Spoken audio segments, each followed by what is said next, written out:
Pakita natin kung paano mag-cut ng sanga.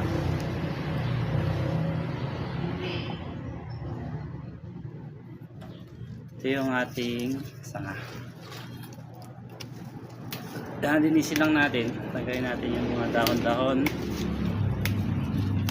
Tapos hanapin nyo yung pinakamagandang buko. Ito, yung buko. Ayan. Tapos doon yung siya i-cut. Like ito yung napipisil ko, tsaka ito. Dito natin i-cut yan.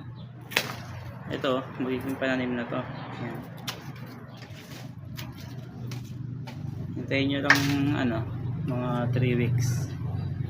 Nalabasan na yan ng bulaklak. Next natin ito.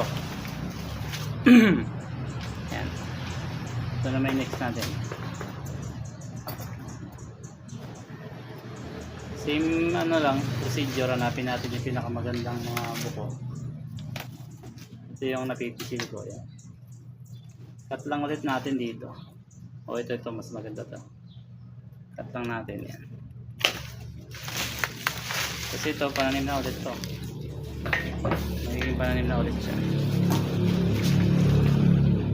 Tapos linisin lang natin to. Yan, tanggalin natin yung mga dahon. Dali lang mag-pruning ng upa. Tsaga nga lang kasi masyadong makapal. Pero naman, madali lang.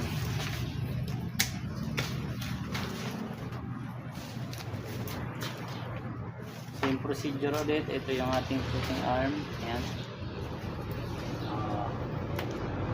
Ito yung napipisil ko. Ulit sa puputulit. Nakita. Ayan. Nakagawa na tayo ng dalawang fruiting arm na yan. Yung mga matured na fruiting arm yung pabubungahin.